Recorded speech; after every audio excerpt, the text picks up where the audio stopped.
गुस्से में हम पता नहीं क्या से क्या कर जाते हैं, पता नहीं क्या से क्या बोल देते हैं और पता ही नहीं चलता। क्रोध में जो है ना, जब इंसान को क्रोध आता है तो वो क्या कर जाता है, क्या बोल देता है, उसको पता ही नहीं चलता। क्रोध जो है ना बहुत बुरी चीज़ होती है दोस्तों। ऐसे ही ना एक बच्ची थी छोटी, उसको बहुत क्रोध आता था। जब उसको क्रोध आता था ना तो अपने मम्मी पापा को पता नहीं क्या क्या बोलती रहती थी, पता नहीं क्या क्या उनको जो है ना बोल देती थी। तो उसके मम्मी पापा ना बड़े दुखी थे उससे कि क्या करें इस बच्ची का, इसका क्रोध को जो है ना कैसे शांत करा जाए, इसको क्रोध को कैसे खत्म किया जाए। दोस्तों वो एक टीचर के पास जाते हैं और टीचर को बोलते हैं कि हमारी बच्ची को जो है ना बहुत ज़्यादा गुस्सा आता है और इसको जो है ना, इसका गुस्से को हमें ख़त्म करना है, इसको कैसे ख़त्म कर सकते हैं इसके गुस्से को। तो वो जो टीचर थी उसने कहा कोई बात नहीं, आप इस चीज़ की टेंशन न लो, ये मेरा काम है, मैं इसके गुस्से को अपने आप जो है ना ख़त्म कर दूंगी, आप बिल्कुल टेंशन न लो। तो उन्होंने कहा ठीक है, बहुत अच्छी बात है, अगर आप ये काम कर दोगे तो हमारे लिए बहुत ही आसान हो जाएगा। हम नहीं तो हम जो है ना इसके भविष्य को लेकर के जो है ना बड़े ही टेंशन में रहते हैं कि आज इस बच्ची के इतना छोटे होने पर इसके अंदर इतना गुस्सा है, तो ये बड़ी होगी तो ये अपने गुस्से में क्या करेगी, ये अपने गुस्से पे कंट्रोल ही नहीं कर पाती है। तो टीचर ने जो है ना कहती कोई बात नहीं, आप टेंशन न लो, आप घर पे जाओ, मैं कल सुबह आपके घर पे आऊँगी और इस बच्ची से मिलूँगी, इस बच्ची को पढ़ाने के लिए आऊँगी। तो टीचर जो है ना अगले दिन सुबह जो है ना बच्चे के घर पे जाती है और बच्चे को जो है ना एक रूम के अंदर लेके जाती है। तो रूम के अंदर ले जा करके जो है ना वो बच्ची को बोलती है कि हम आज पढ़ाई नहीं करेंगे, हम जो है ना आज एक गेम खेलेंगे। तो बच्ची बड़ी खुश होती है कि क्या गेम है मैम। तो उसने कहा आप मेरे साथ आओ। तो वो घर के पीछे दीवार, जो घर की जो दीवार होती है, घर के पीछे दीवार पे उसको लेकर के जाती है। तो वो उसको बोलती है कि हमारी गेम ये है कि जब भी आपको गुस्सा आए तब आपको जो है ना वहाँ पे कुछ किलें और एक हथौड़ी रख दी कि आपने जो है ना इस दीवार में ये किलें ठोकनी है जब भी आपको गुस्सा आए। तो आपको जो है ना जब ये गुस्सा जब आपको आएगा अपने किलें ठोकनी है। और इस गेम में जो है ना, इस गेम के बाद मैं ना आपको एक बहुत ही बढ़िया आपको जो है ना गिफ्ट दूँगी। तो बच्ची सोच जो है ना वो अपने काम में लग जाती है।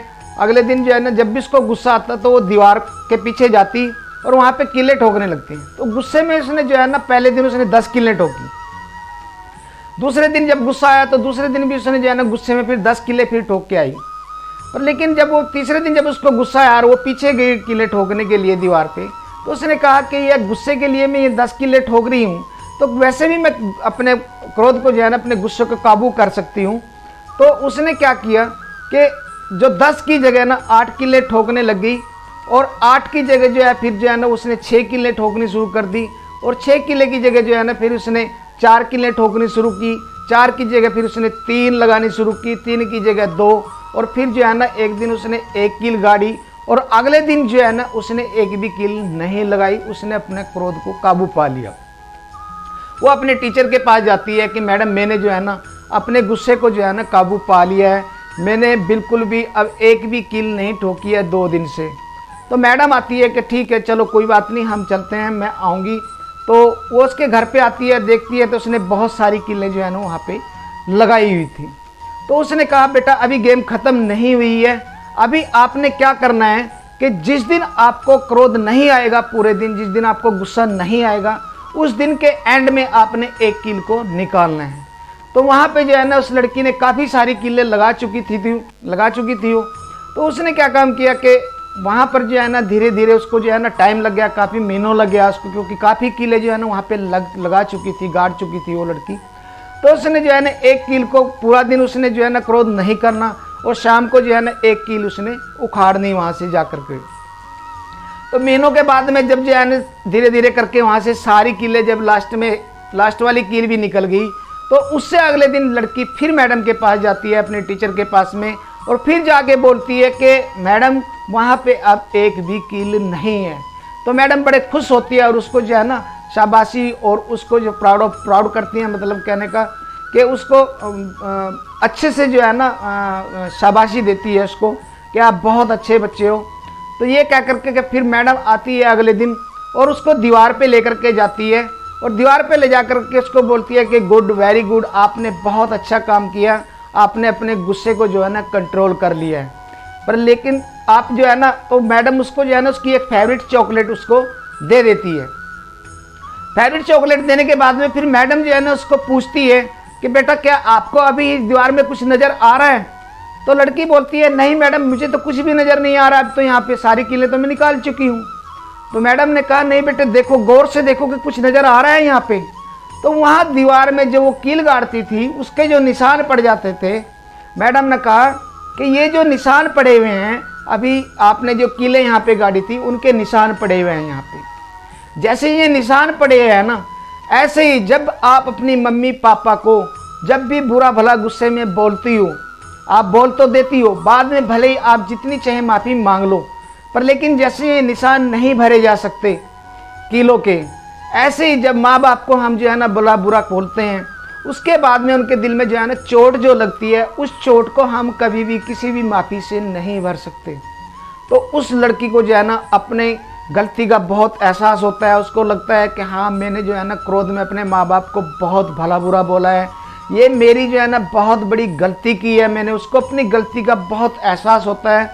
वो एहसास होने के बाद में वो रोने लगती है और अपनी माँ के गले लगती है, और अपनी माँ के गले लगने के बाद में वो अपनी माँ से माफ़ी मांगती है कि आज के बाद जो है ना मैं कभी भी क्रोध नहीं करूँगी, कभी भी कोई गुस्सा नहीं करूँगी।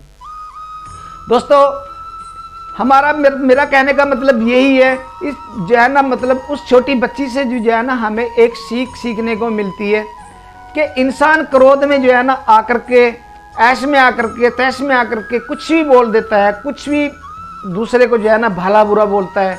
तो बोल तो उस टाइम पे जो है ना हम बोल देते हैं क्रोध में, लेकिन सामने वाले के ऊपर, सामने वाले के माइंड में, दिल में उसका इतना दुख होता है कि बहुत ज़्यादा दुख होता है। चाहे वो हम किसी को भी बोले क्रोध में, हम माँ बाप को बोले या अपने फैमिली में किसी से भी जब क्रोध में हम बात करते हैं और हम अपशब्द बोलते हैं, तो वो अपशब्द जो है ना उनके दिमाग में, उनके दिल में एक घर कर जाता है, एक चोट का निशान रह जाता है। बाद में हम चाहे जितनी चाहे माफ़ियाँ मांग लें, वो निशान कभी भी नहीं मिटता। हमें क्रोध में कभी भी किसी को गलत नहीं बोलना चाहिए। जब भी हमें क्रोध आता है तो हमें क्रोध आने में वही है कि हमें थोड़ा उल्टी गिलती स्टार्ट कर देनी चाहिए। अपने क्रोध को किसी भी तरीके से जो है ना मन को, अपने दिमाग को कहीं और लगा लेना चाहिए और अपने क्रोध को ना शांत करने की कोशिश करनी चाहिए। क्रोध इंसान का स्वाभाविक है, आता है, सबको आता है क्रोध, पर लेकिन उसको जो है ना थोड़ा हमें धीरे धीरे करके हमें उसको काबू में करना सीखना चाहिए। हर चीज़ काबू में हो सकती है, क्रोध भी काबू में कर सकते हैं। तो अपने क्रोध को काबू में कर करके कभी किसी को गलत ना बोलें, किसी को अपशब्द ना बोलें। दोस्तों मेरा वीडियो आपको अच्छा लगा हो तो प्लीज़ इसको लाइक और शेयर ज़रूर करना। जय हिंद, जय भारत दोस्तों।